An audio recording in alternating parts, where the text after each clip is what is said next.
ચાલતા હોય રોટલો ચાલે મસાઈ છે નાનું પણ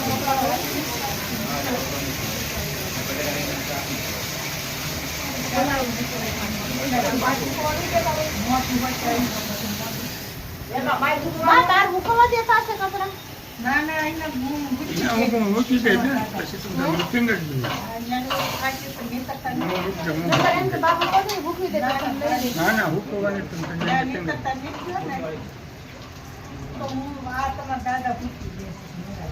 તમે ખાલી મોટી ટીમે ના લો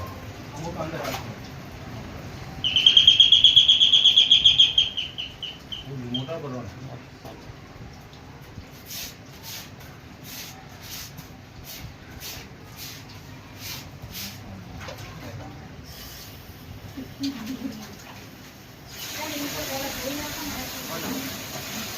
સાફ કરવું પડે એમાં.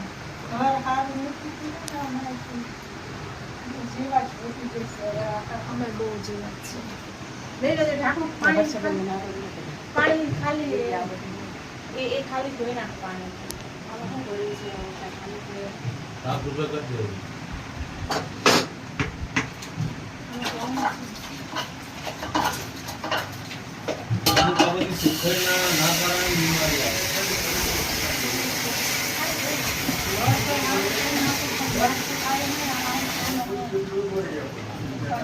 ના ના તમારે ભગવાનનો પ્રાર્થના કરવામાં વ્યવસ્થા કરીએ. તમારું કશું હોય કશું કરવાનું નહીં. 2 ટાઈમનું ખાવા પીવાનું, અમારે ચા નાસ્તો આવશે. તમારે ભાડું ભરવાનું નહીં અને રહેવાનું તો બરાબર રહેવું. બપોરનું જમવાનું આપી દેવું, સાંજનું આપી દેવું, સવારે ચા નાસ્તો આપી દેવું. અને બીમાર પડો તો દવા જ આવી કરાવી બરાબર. દવા થાય પેલા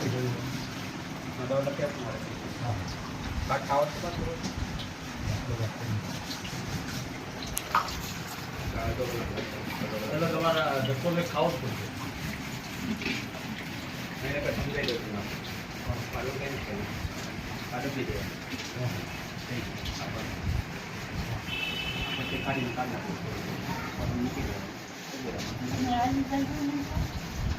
તમે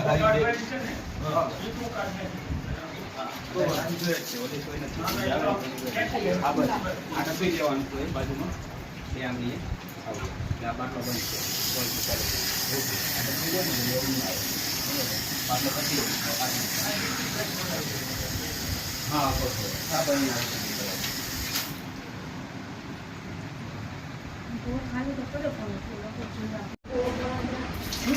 ગોળો થોડીક લઈ લો.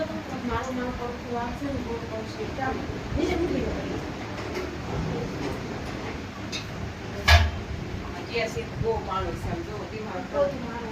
પાણી લેવું પડશે ગેસ. આજે અમને જાણવા મળ્યું કે આપણે ડાયા પાર્કની અંદર આપણે ગોબર દાદા બરોબર, ગોબર દાદા અને મંજુબેન એ આજે એકલા રહે છે. અને અમારી સંસ્થા અમારા મંડળને કહેવામાં આવ્યું કે આ જગ્યાએ તમે જાઓ. અને આજે અમે બહેનો અને ભાઈઓ આજે ગોબર દાદા અને મંજુબેનની મુલાકાત કરી અને એને મળ્યા તો જોયું કે મંજુબેન બીમાર છે બરાબર. અને બીમાર એના કબજિયાત અને એવા મતલબમાં એના એવા ઘણા રોગો છે. અને એના પગ પણ ચાલી પણ નથી શકતા અને કાંઈ કામ પણ નથી કરી શકતા. અને આ તમે આ રૂમનો માહોલ જુઓ, 5x6ની રૂમ છે બરાબર. એની અંદર ગોબર દાદા અને મંજુબેન એકલા રહે છે. અને મંજુબેનને પગ ન હોવાથી તે કંઈ કામ પણ નથી કરી શકતા. અને ઘરની અંદર આવી નાની રૂમની અંદર એટલી આમ જોવો તો મંજુબેન કામ ન કરી શકે. એને લીધે મચ્છર, માખી, વાંદા આ તે બધું થાય. એને લીધે બીમારી વધી જાય છે. તો અમારા મંડળના બહેનો આવીને આપણે જે વિડીયો બનાવ્યો એ રીતે બધી સાફ સફાઈ કરી, બરાબર. બધી જે વસ્તુ જે ઘટતી હતી બધી વસ્તુ લાવી દીધી, બરાબર.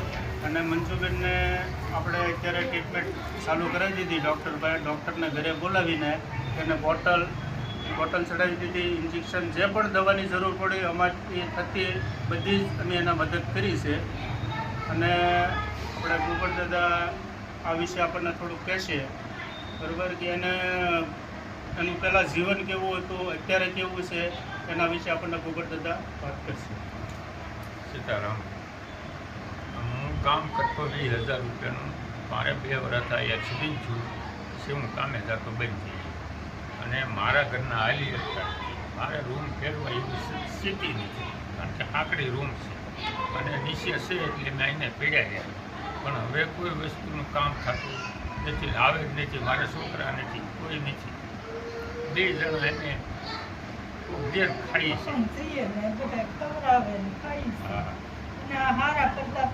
તમારા તમને જાજુ દે અને ભગવાન તમારું આયુષ વધારે.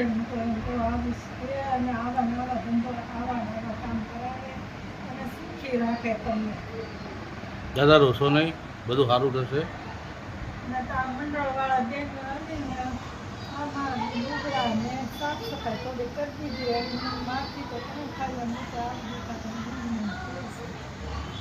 ધોઈ દીધા, બધી સફાઈ કરી દીધી અને બધું બકાલું બધું ફ્રૂટ લાવી દીધું, ખાવાનું મારી હાટું લાવી દીધું. બહુ કામ સારું કર્યું છે. એને ભગવાન 100 વર્ષના કરે અને સુખી રાખે.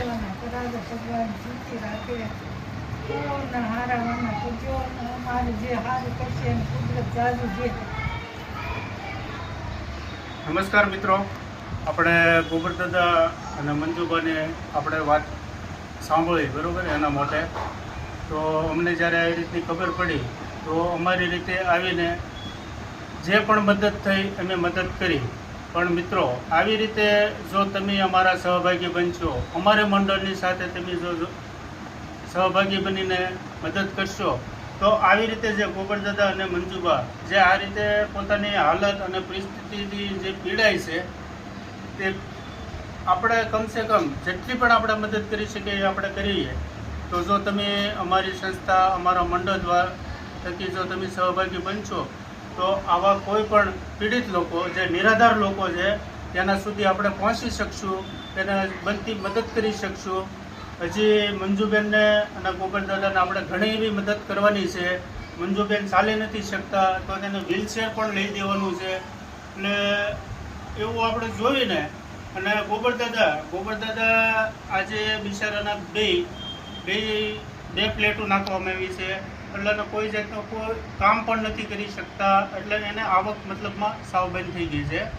તો આવો બધા સાથે મળીને આવા નિરાધાર લોકો જે નિસહાય છે, જેને કોઈ જાતની આવક નથી, એ લોકોને આપણે બધા ભેગા થઈને આપણે સૌ મદદ કરીએ, એક થઈએ. અને આવા કોઈ નિરાધાર લોકો હોય તે ભૂખ્યા ન સૂઈ શકે, દવા દારૂ વગર પીડાતા ન રહે.